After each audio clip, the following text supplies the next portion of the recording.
High viewers, welcome to our channel the Bong shopper. আশা করি সবাই খুবই ভালো আছেন। দেখুন, মে মাসে কি অবস্থা, কি প্রচণ্ড তুষারঝড় হচ্ছে। এর আগের এপিসোডে আমি আপনাদেরকে দেখিয়েছিলাম যে ট্রেনে নামা থেকে কি প্রচণ্ড পরিমাণে ট্রেন থেকে নামার আগের থেকেই প্রচণ্ড তুষারপাত শুরু হয়েছে। আর এখন না এই জায়গাগুলো মানে হাঁটা যাচ্ছে না, এত বরফ আর এত ঠান্ডা। দেখুন চারিদিকটা পুরো সাদা হয়ে আছে, গাছপালা বাড়ি ঘর সব সাদা।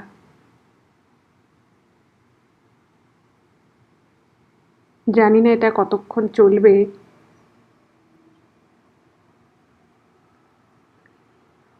পুরো ধোয়া ধোয়া সাদা হয়ে আছে চারিদিকটা।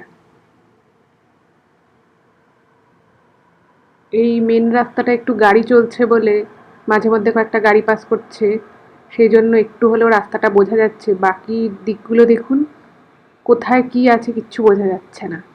আর ভিজিবিলিটিও প্রচণ্ড নেমে গেছে। এখন একটা কফি না খেলে হবে না।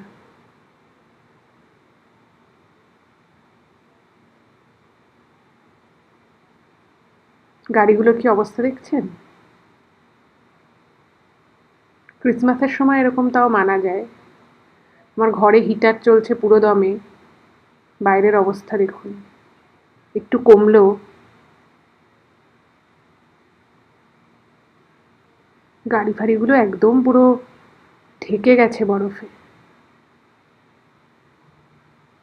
বেশ দু একটা গাড়ি দেখলাম ইঞ্জিন চালু করে রাখা আছে বেশ কিছুক্ষণ, কারণ এত ঠান্ডায় না ইঞ্জিন কিছুক্ষণ চালু না করে রাখলে গাড়ি স্টার্ট হয় না। একটু কন্ডিশনটা ঠিক হলো।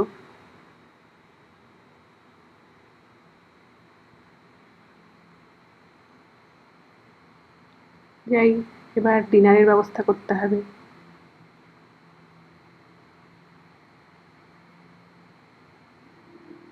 এই দেখুন, রাত হয়েছে, এখনো অবিরাম তুষারপাত হয়ে চলেছে। তবে দিনের বেলা যেরকম হচ্ছিল তার তুলনায় একটু প্রাবল্যটা কমেছে, কিন্তু দেখুন কিরকম আপন মনে তুষারপাত হয়েই চলেছে। রাতের বেলা যেন আরো মায়াময় লাগছে। এই সকাল হয়েছে, রোদ্দুর উঠেছে ফাইনালি। আর দেখুন আশপাশের অবস্থা, গাড়িগুলোর ওপরে দেখেছেন? আর মাটিতে প্রায় 2 ফুটের উপরে বরফ জমে গেছে। বড় বড় মানে চামড়ার যে শুগুলো হয় সেগুলো পরে বাইরে বেরোতে হবে। একটা অন্য রকমের সৌন্দর্য লাগছে।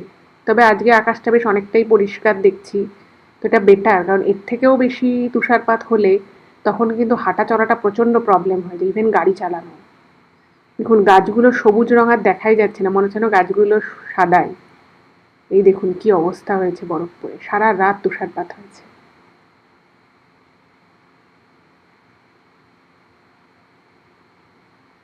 পার্কিং এর কি অবস্থা গাড়ির।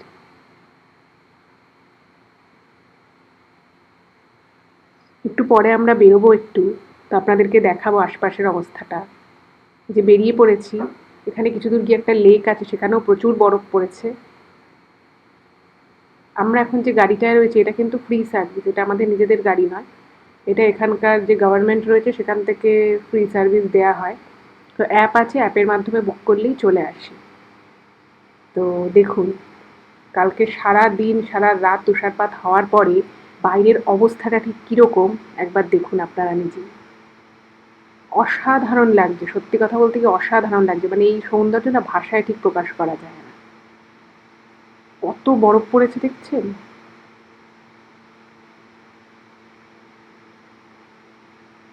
গাড়ির ভিতরেও হিটার চলছে একেবারে দমদমিয়ে। দেখুন চারপাশের অবস্থাটা একবার দেখুন,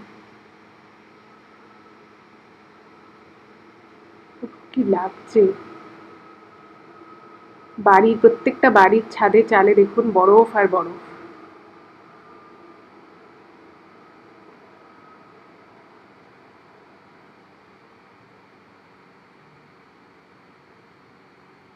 ঘাসের উপরেও পুরো বরফ পড়ে আছে। আর এই চালের উপরে যে বরফগুলো পড়েছে, এগুলোকে যদি খুব বেশি বরফ জমতে থাকে না, অনেক সময় চাল খুব ভারী হয়ে গিয়ে ভেঙেও পড়ে, এরকমও কিন্তু ঘটনা ঘটে। তো আজকে ওয়েদার মোটামুটি ভালোই, মনে হচ্ছে না আজকে আর তুষারপাত হবে, না হলেই ভালো একদিক থেকে। কারণ স্বাভাবিক জীবনযাপন করা কিন্তু অনেকটাই এফেক্টেড হয়ে যায় এত বরফ পড়লে। অল্প আধটু তাও ঠিক আছে, কিন্তু এরকম স্নোস্টর্ম যখন হয় না, মানে স্বাভাবিক বাজার দোকান কাজকর্ম রান্নাবান্না সব কিছুতে একটু সমস্যা হয়। যদিও ঘরের ভিতরে অতটা বোঝা যায় না, হিটার চলে। আর এখানকার ঘরগুলোর মানে সিলিংটা খুব ভালো, আর যেহেতু কাঠের, দেখুন রাস্তার কি অবস্থা, যেখানে যেখান দিয়ে গাছ মানে গাড়ি গেছে সেই জায়গায় একটু কিরকম জল জলও হয়ে গেছে। এই জায়গা দিয়ে হাঁটাটা কিন্তু খুব বিপজ্জনক, প্রচণ্ড পিছল হয় এই জায়গাগুলো। একবার যদি আপনি পিছল খেয়ে পড়ে যান তাহলে কিন্তু খুব ব্যথা পাওয়ার চান্স থাকে। এই যে এটা একটা আমাদের এখানকার একটা লেক, এই লেকটার নাম হচ্ছে ডোনার লেক। কি সুন্দর না? যখন ৩-৪ দিন ধরে একটানা যখন শীতকালে তুষারপাত হয়, পুরো আইসবার্গের মতো কিছু কিছু মানে চাঙ্ক চাঙ্ক বরফ কিন্তু এই ডোনার লেকের মধ্যে ভেসে বেড়ায়। দেখতে তখন আরো অন্যরকম লাগে,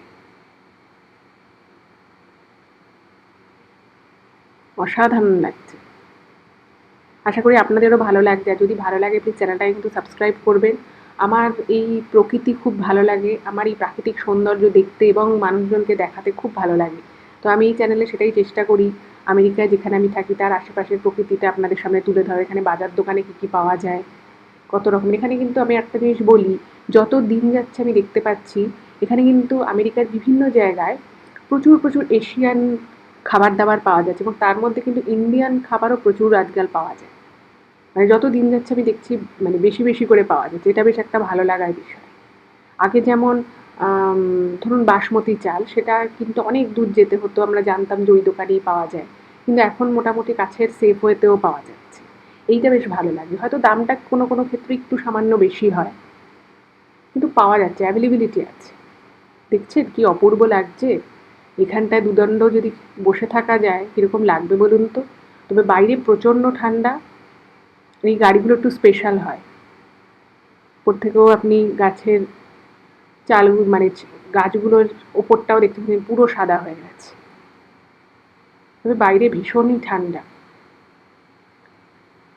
মানে লেয়ারে লেয়ারে সোয়েটার জ্যাকেট টুপি হাত মোজা ছাড়া বাইরে 2 মিনিটের বেশি থাকা যাবে না। আজকে আকাশটা অনেকটা পরিষ্কার। আজকে এ পর্যন্তই দেখালাম, আশা করি আপনাদেরও ভালো লাগলো। চ্যানেলটার সাথে থাকবেন, একটু সকলের সাথে শেয়ার করে দিন। Thank you.